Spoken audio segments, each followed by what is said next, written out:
Yeah, that's why we're waiting.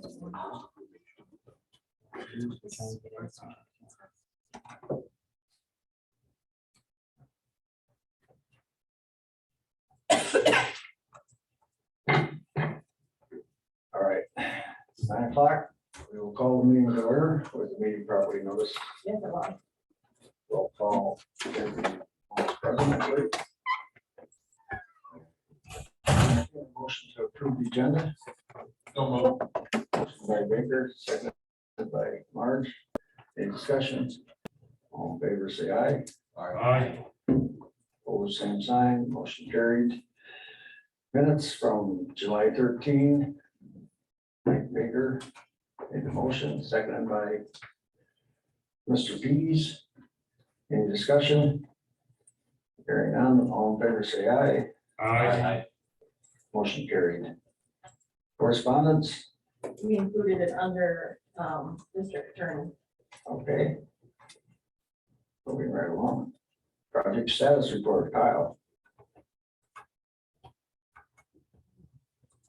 Yep, so you can see on there that there's been some updates to the project status report. Pulling up right now, sorry.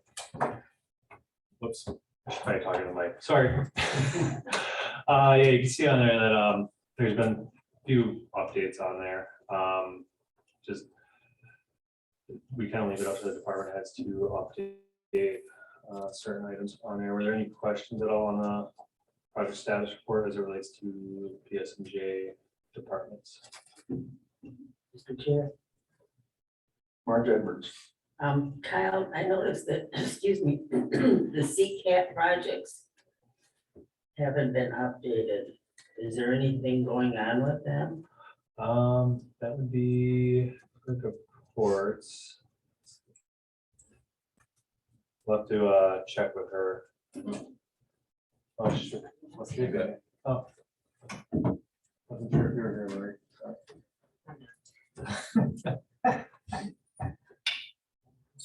Okay, as far as the CCAP projects, I have not had a chance to even do the update on that project updates. We've been really busy with getting the second branch up and running and getting calendars together and stuff. The upgrade on the CCAP with the CCAP 3 maintenance, that's all been taken care of. We're still learning a lot of the ins and outs of it, but we're getting a handle on it now. But they're pretty much done with all of that stuff now, so.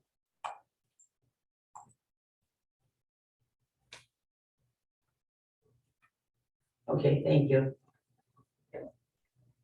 Anyone else? Any questions for Kyle? Thank you, Kyle. DA Rebecca Mickey Wallander. Pretty Did I say that close. right? Pretty close. Close. Mackie Wallander. Good morning. So this is my first meeting as, technically I'm interim DA at the moment.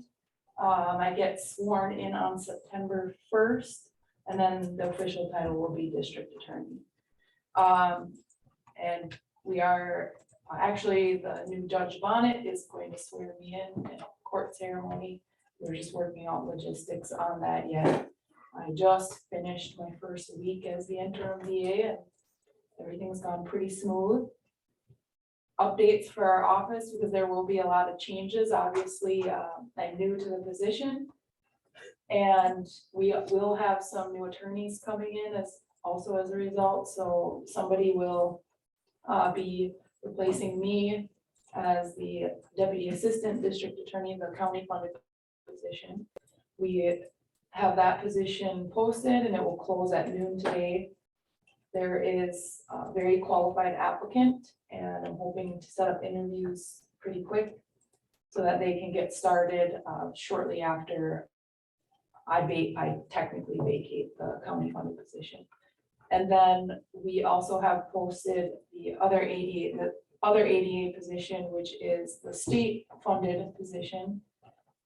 The DA, the assistant the Brandon Ruffalo, he will be leaving in the beginning of September because he's accepted a position in private practice. So we do have a few applicants for that. They are very qualified, so I'll be setting up interviews for them as well. The transition seems to be going smooth, and I don't anticipate too many hiccups as we have the staffing changes at this point based on the applicants. Supervisor Pease. Is there a difference in money between those two positions, or why would most attorneys put in for both then, or could you answer that? There is a difference in the funding. The state funding is significantly less. If it's a new attorney, what happens if it's somebody already in an assistant DA position, they essentially will transfer over with the same pay they've had, but again, that's state funded. And then the county funded position does pay higher. It is a result of some wage studies that were done by the county when the position was reclassified. So if you had somebody in your office in the state funded position, they would have to put it in for the county funded position? They would, since it's equal opportunity. Okay.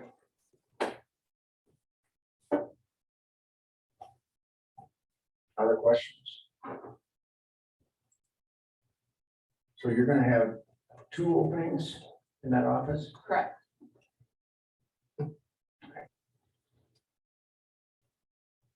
All right, I see no other questions. Monthly expense report. I don't know if anyone looked at that, got a chance to, anything that stands out? No, everything's on track at this point. We have no big expenditures for the month. And we don't anticipate any this month. Okay, then I would assume we need a motion to confirm this position for I guess I'm asking because it says confirm appointment. I think it's just what I think that's in reference to my official swearing in. Yeah, not for the position. I did talk to Michelle, so we didn't, since we're not reclassifying anything with the position, it's just a matter of posting it. No action. My understanding is no actions. Okay. Proposed budget. And brought up.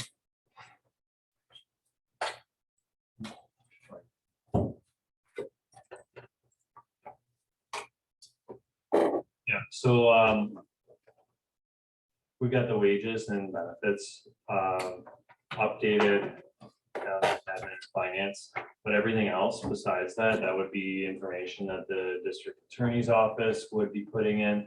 But really, this is just a preliminary budget, and in the future, we plan to have the committee see the actual final budget after we've had a chance to sit down with each individual department and we have just about a finalized budget. So this process is a little bit early for it to come to committee because there will probably be changes. And it's more of an awareness for the committee. Yeah, and this is how we've had it for a number of years, and that's how it was in the schedule or the timeline for the 2023 budget. So we're probably going to end up changing it in 2024, so it doesn't come to committee till later on. All right, So it's just preliminary. jump up a bit. It's a sign. Oh, yeah. So, Mr. Chair, I'd just like to kind of repeat is this process, what's being presented to you today is considered the department ask. So this is just their asking. It is going to be properly vetted is what Kyle was kind of referencing, and being vetted means that it's going to go through admin and finance. This is where we look at, a historical trend. I mean, because what's on the report, you're only going to see the prior year, but we actually look for a number of years back to see if there's a trend of certain expenditures. And so anyway, once it gets through that process, what is presented or what should be presented to you for a first time should be a final draft. It's just a draft at that point because it can change still. So, Kyle said final, but it means final draft. It's not the final that's gonna move on, but it could potentially be if there's no changes. It's your opportunity then to kind of question line items. What month would we be looking at? I think it'd probably be late September, maybe mid-September. Well, So still. we got- because most committee meetings are early in the month, so we might want to try to get it to be early September, where we have a final draft. Okay, And then one last thing about budgets, there's two portions of a budget. There's above the line and below the line. So above the line means wages and benefits, anything that has to do with the personnel. That's gonna lie on admin and finance to kind of drive those numbers. The department head really has no input there, other than if they are seeking new positions and such, but we'll try to get it to work. Below the line, those are the operating expenses. Those do fall on the department, and that's part of this ask that you're seeing today. okay. Any other input? Otherwise, we'll move on. Child support, Janet, she's not attending unless she's on Zoom, but otherwise. Question, anything on hers? We'll move on to Clerk of Circuit Court. Lori Donovic is not attending. Oh, wait. I'm sure if you have any questions, she would be happy to answer them. I would be, I didn't realize I wasn't attending, but I thought I had to be here this time.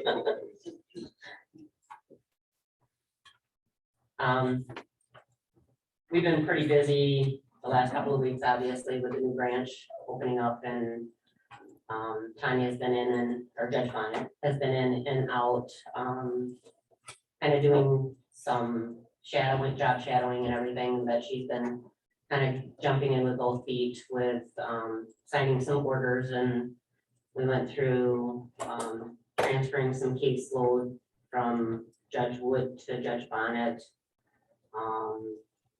trying to get that so that it evens out with their caseload.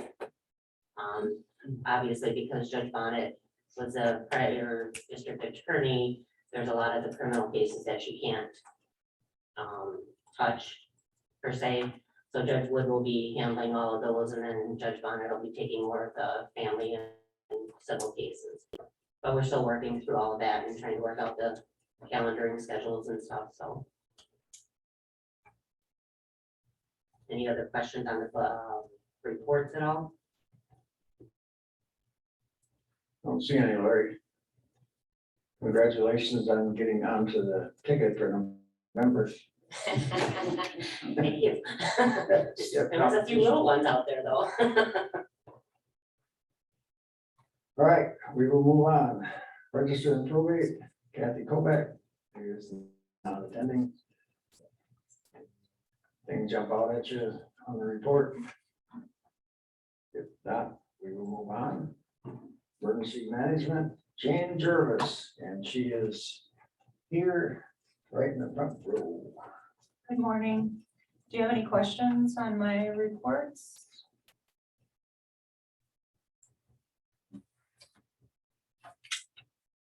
See none, Jane. Oh, there we are. Supervisor Edwards.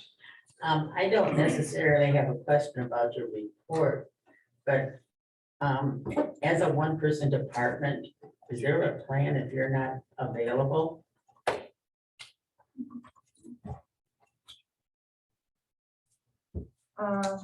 So I do have surrounding county EMs. Most of the time I'm available. The only time I wouldn't be available if I was in Mexico. Can I go tomorrow? No. Typically, if I'm on vacation, I'm still available, and I've responded to calls and took care of incidents even when I was in Montana. But I do call upon my surrounding county EMs when I am out, and they will help out. Also, my regional director from Wisconsin Emergency Management will. I do leave some information with the sheriff and the chief deputy when I'm out also. Okay, thank you. And most of that information is, that I leave with them is contact numbers. We do have I always check with Lenora Borkhardt, who was our interim way back.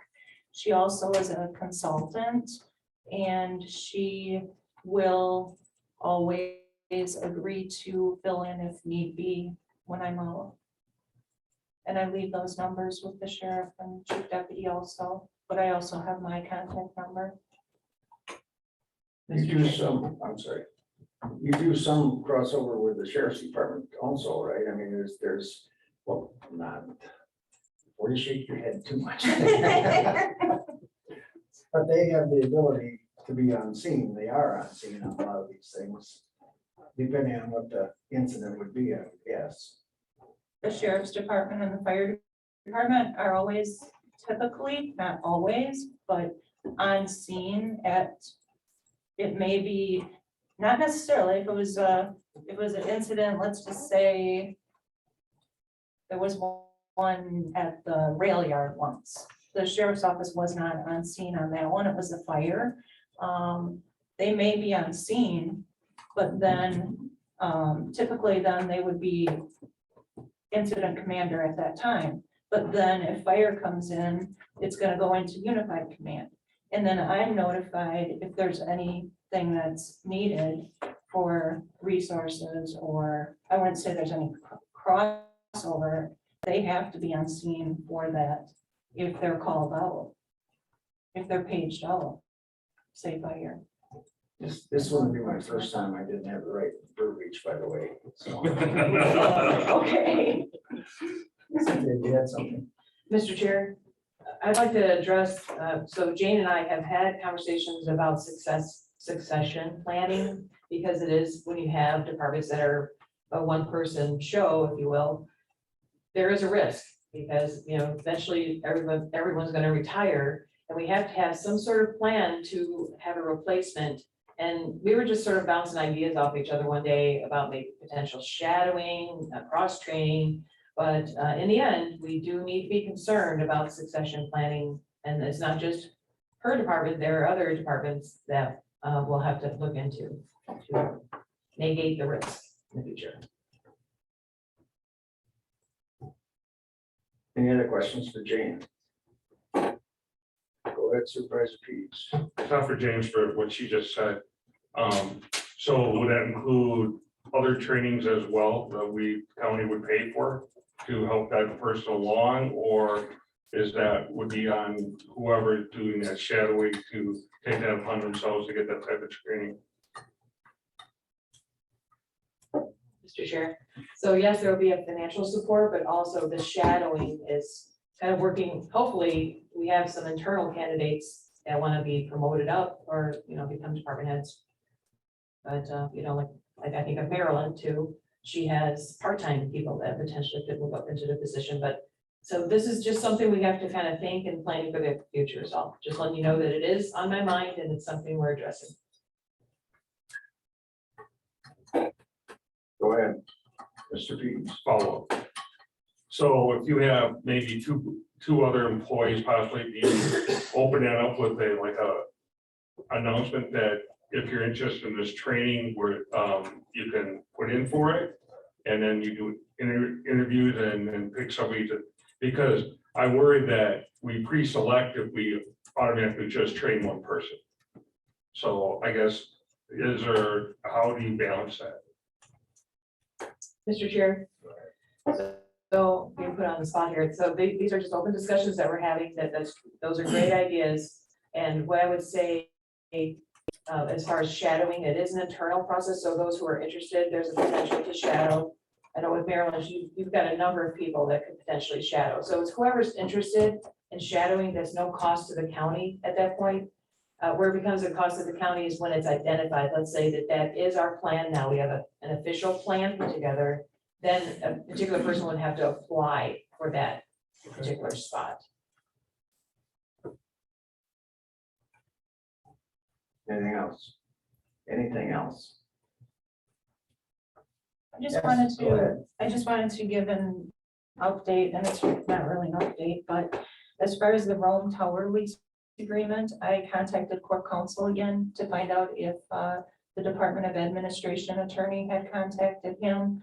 They were working out back in July a date that we could meet to discuss the agreement, and I haven't heard anything, so they're working on it. It's been a year and a month that that contract agreement was due, and I started that almost 2 years ago to try to get that moving. So that's our tower. It's the Rome Tower lease agreement, the one that we've been talking about for the Right. last. We had a 25-year lease agreement. So, but it's in the hands of DOA. There were a lot of changes that I made in the agreement because they had the lessor and the lessee flipped around, and there were a bunch of things that needed to be changed, and I worked with our attorney on that over a year ago. And we submitted that to them, and it's still at DOA. Help me with who you submitted that to. Submitted it to Department of Administration. That's where it used to be. It used to go through State Patrol, and now they've changed all that, and it goes through Wisconsin Department of Administration.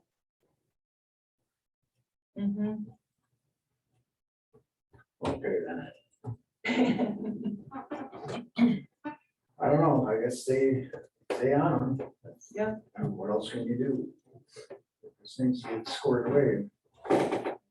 That's not, wait, go ahead. I do remember that discussion way back when, and there was a deal with us at the State Patrol, the town of Rome, and we were wondering if we could do better with the contract or whatever.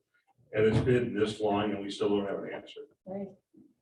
And I have contacted court counsel numerous times to see where DOA is on this, and still in the legal counsel hands, so.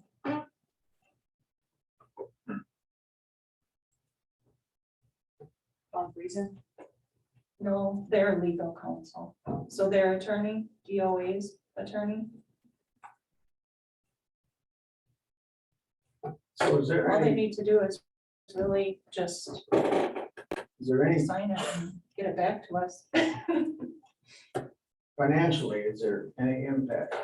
No, I made sure of that last June, a year ago in June, I talked with the county's attorney at that time, who was through Mindy Dale, I can't think her name, Roker, I think her last name was Royker or Roker. And she had said, no, it's a month to month after that, so, no, there's no. Okay. You want to say anything on the budget? Kyle, Jane?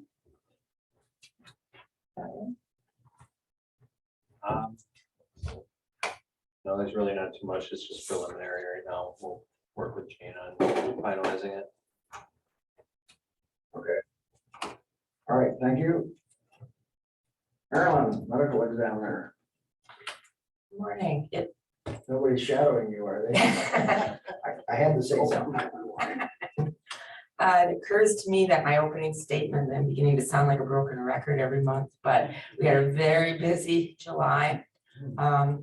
What made it extremely busy, besides, well, 23 calls, does not sound like a lot, but 5 of those were unnatural deaths, and those are the ones that are long and time consuming. The 2 motor vehicle accidents, a couple other falls and so forth, and the suicide. So it was a very busy month. We are up 33 calls from this time last year, as you can see. But we are also up $6,000 in revenue, so. July 12th was the first day that tissue donation became available again for Adams County residents, and we've had 2 this month.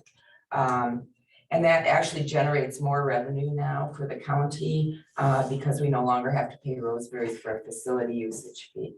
So there's actually more revenue generated. And What degree is that? I don't remember what we were.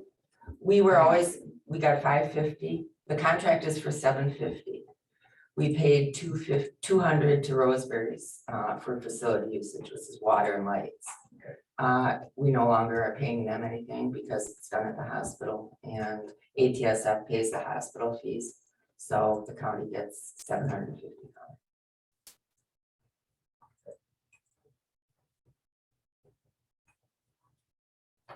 Questions for Marilyn? Supervisor Edwards. Mr. Chair, Marilyn, I see in your report you've got a couple unclaimed bodies. What's the story behind that? Well, the unclaimed bodies is when nobody will step up to make payment for arrangements with the funeral home. Then it becomes a burden on the county. We take over custody of the body. We pay for the cremation. And we have a plot in Mount Repose that is owned, that I bought several years ago. And that's where we are interned. But we face the burden of paying for the cremation. Okay, Supervisor Pease. Now that you mentioned, the fee we get for, the tissue donation, do we inform the families that we get a revenue from the, tissue donation? I don't know. We don't, because once it's determined that they desire tissue donation, we contact ATSF or Versity, and they deal with the family from here on in. But, so they don't realize that we're actually making money by them doing a tissue donation, correct? I'm sure they're told. Well, I can't say I'm sure they're told, but I'm fairly sure they're told. ATSF is very transparent and deals with the family for months, years after the donation occurs. My second question is I keep forgetting this question because I wanted to ask it during the orientation. I forgot it then too, is you made a statement in orientation that you sign off on all death certificates. Do you have to? Because I'm worried about the people in the county that, like you said, we already have 2 unclaimed bodies, and I've always been, I hate to say it, I've always been opposed to that fee for the death, because their death is really a fee to who's ever claiming that body. So I'm wondering if why do you sign all the death certificates? It's statutorily we have to, except for ones that occur in the hospital Well, I thought that, or hospice. or hospice, okay. So, but you still sign for most hospice ones or no? We do, and that's at a physician's request, and also the funeral homes request, because they wait very long for, oftentimes way too long for doctors to sign the death certificates. And the doctors do not really care to sign death certificates for hospice, so they're very appreciative when a county will do that. Will sign hospice death certificates, and most do. Thank you. All right. Anything else? Any other questions? Yes, you do. Sorry, I You made it a lot longer down. I have court, so I got. Thank you. All right.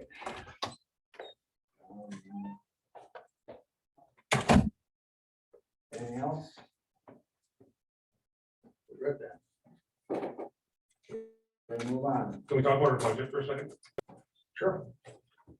Actually, I would like to, she's very humble with her stuff. And I see what she works with for a cot.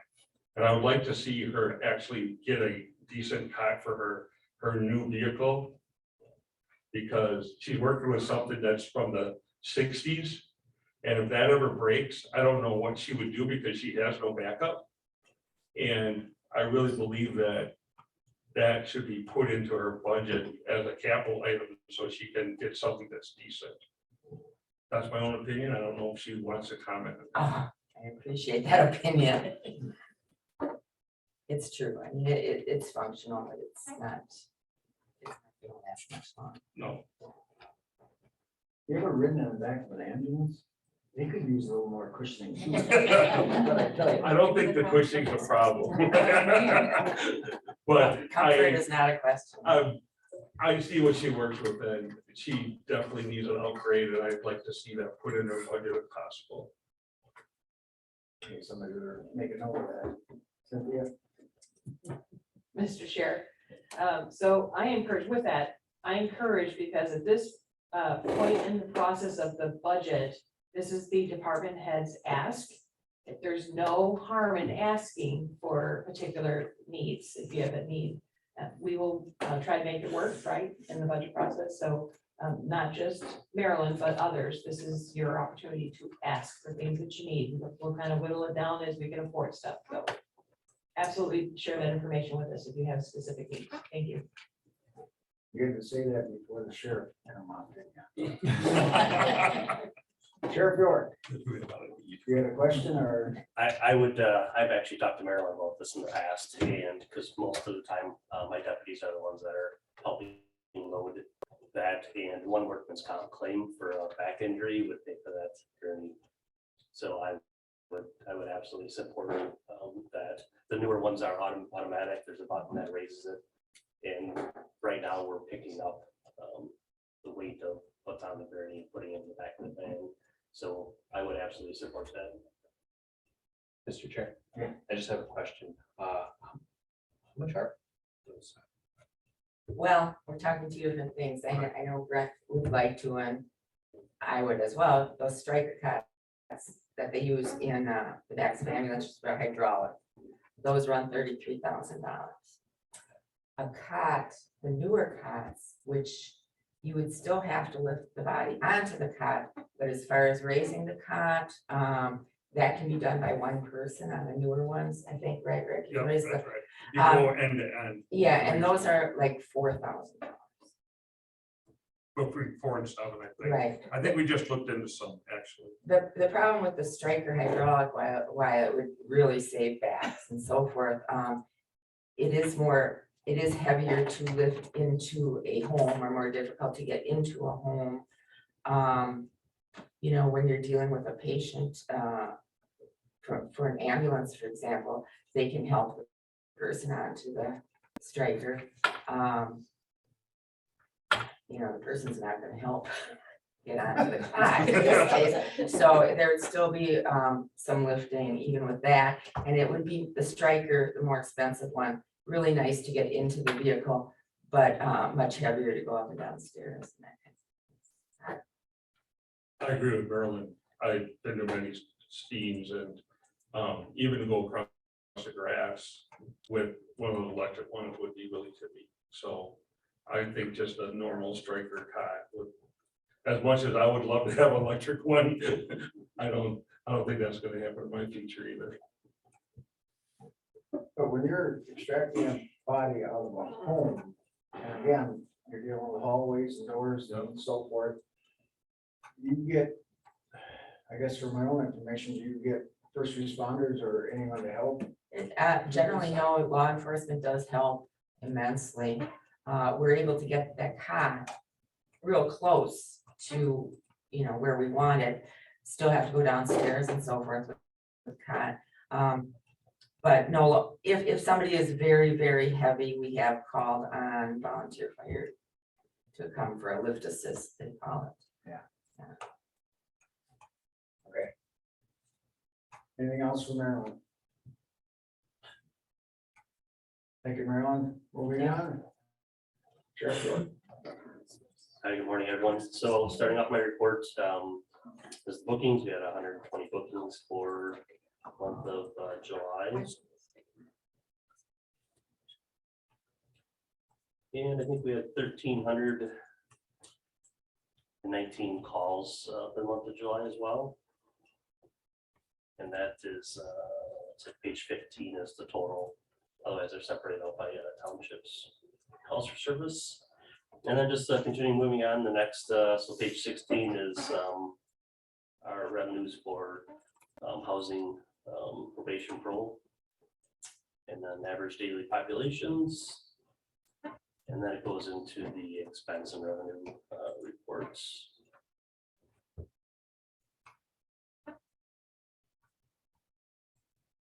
I would just update for the month as well. August 2nd, we held our national night out at the fairgrounds.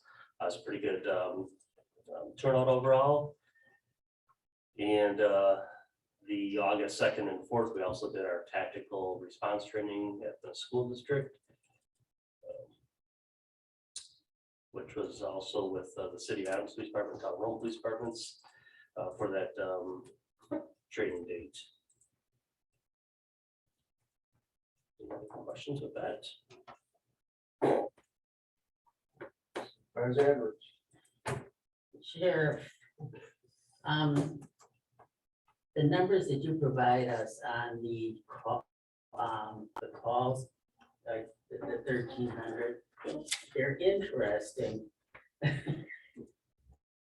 But the way they are, they're just numbers. And are those all officer responsive calls or just the calls they take into dispatch? Well, so these are calls that come into dispatch. So these are law, let me see, I'll report, it's law calls. So, but it's every call that comes in would generate a report. And then from depending upon what type of call it would be would depend on the response or what we do with it, I guess. So as an example, a harassment complaint is a number, as well as an example, what would be IRS or motor vehicle fatal. So when we say they're just numbers, they are just numbers, but you know, some calls take more response for service and some take less. But overall, this is just a report to show what's going on by township and overall in the county. Okay, thank you. Supervisor Pease. Just pretty normal for July, Brent. It seemed like the 4th of July this year was a lot busier, and then town had seemed a little bit quieter up until last weekend. I was just wondering if a lot of these calls were 4th of July related. You know, July and August are typically our busiest months of the year. So I don't know what July was last year for calls for service, but overall a busy month, but that's expected for us. Okay, thank you. Don't shortchange the fair. All right. Questions? Anything else?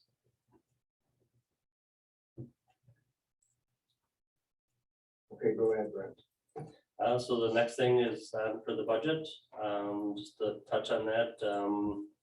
This is, I guess, the earliest part of this, but the one major change that we have in the budget is we have placed a 4th investigator into the budget. I've asked for that in the past. So I've explained the needs in the past. I guess we'll ask for it again and see what we can do with that. You got any retirements coming up shortly for the investigators? One comes to mind, but I mean, it's. Yeah, possibly. The need for the 4th investigator, as I've explained in the prior years when I've asked, is we haven't had a new investigator at the sheriff's office since the 1970s. And a lot of our investigations have changed where we do a lot of warrants.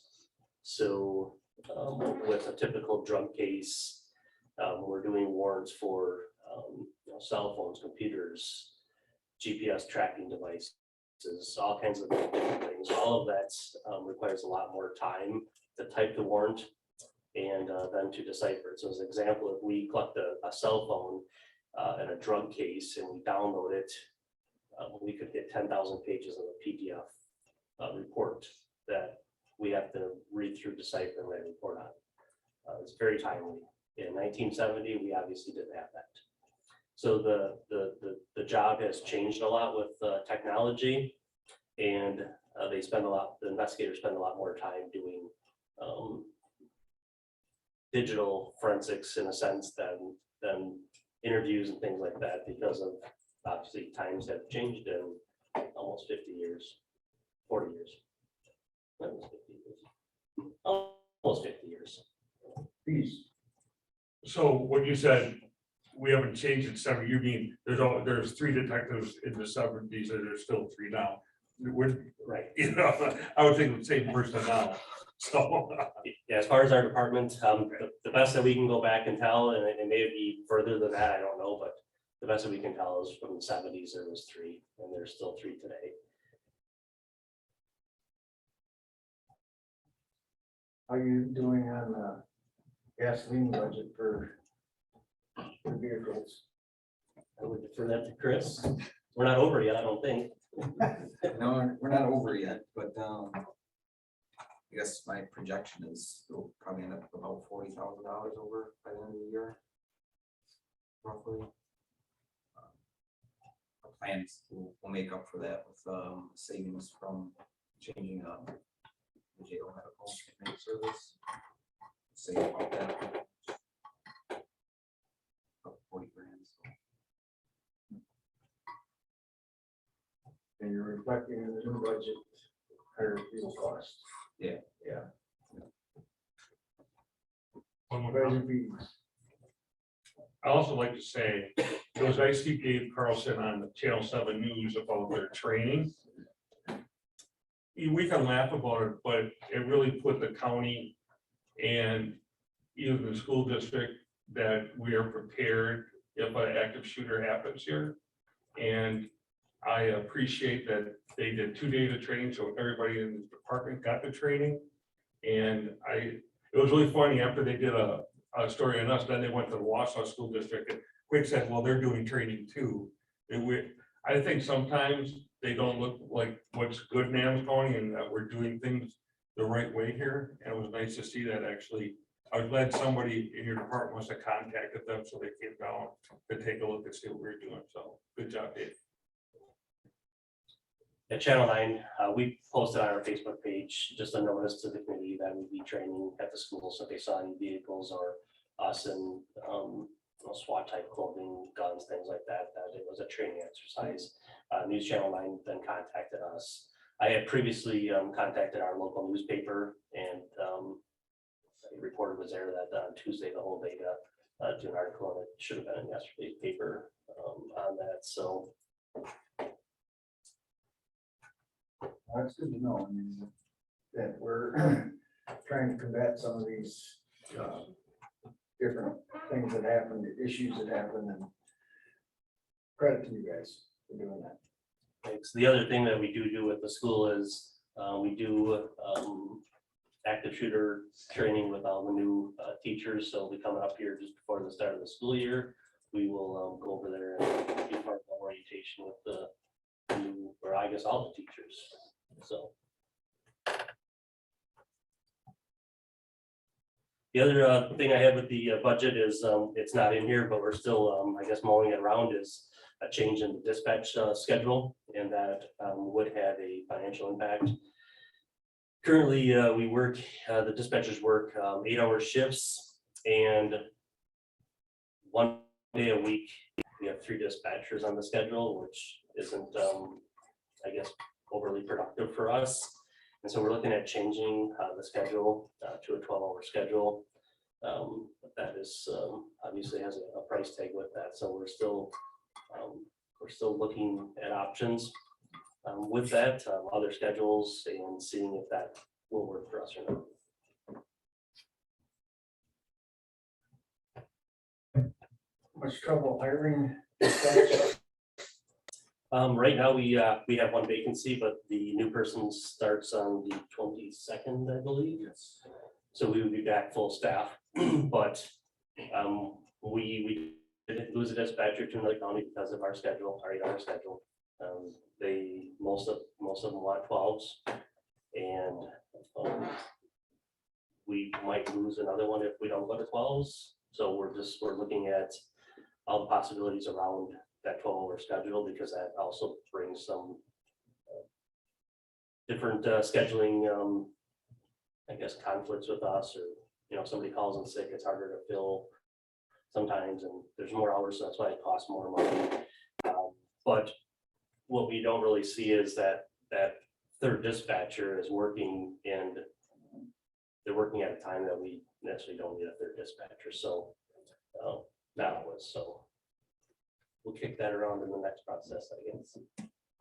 So you're talking 12s, you're talking about a shift of 12 and then what, 3 a week or?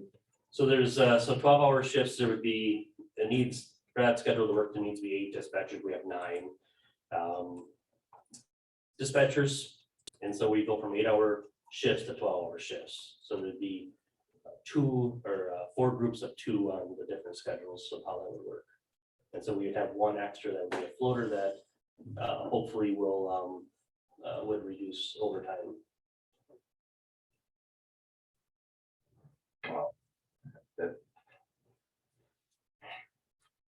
I think dispatch people don't get nearly enough credit for what they do and their responsibilities are. I mean, they are some key people in your department, that's without question. And if we ever get a chance to credit them, we should be doing it. Yeah, absolutely. I believe if I remember right, they answered about 37,000 calls last year in dispatch. If I remember right from the annual report, and all the 911 calls, a lot of things have to happen quickly and it has to happen accurately, and they do a great job of that. And every year in March is National Telecommunicators Week, and we normally have a little celebration for them to recognize them. So, but that'd be great sometime if this committee could, I guess, recognize them as well, because there is a lot of hard work and a stressful job in there for sure. Well, and it just, this is probably minor unless it actually happens, but they have to separate out the fake calls from the accurate calls, and if they miss one, then it's newsworthy. Absolutely.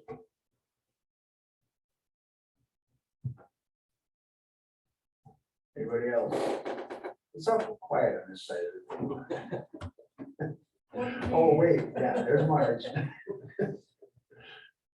All right. Anything else? Sheriff York. Oh, Marge Edwards has something. No, I just wanted to say, thank you to the sheriff's department on their recent drug bust. Apparently it was a good sized one that must have been under investigation for a while. Yep, thank you.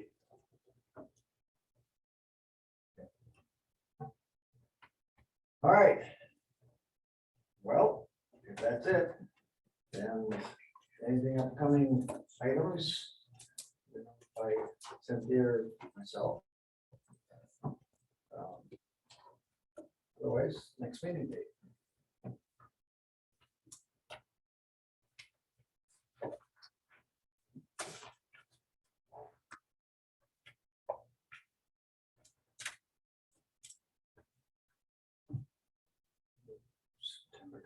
September.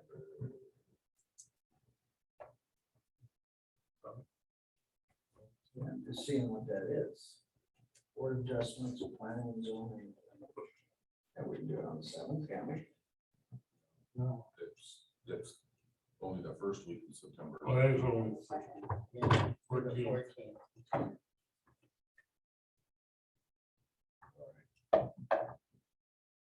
Do you want to have it on the 14th? Is that what I hear?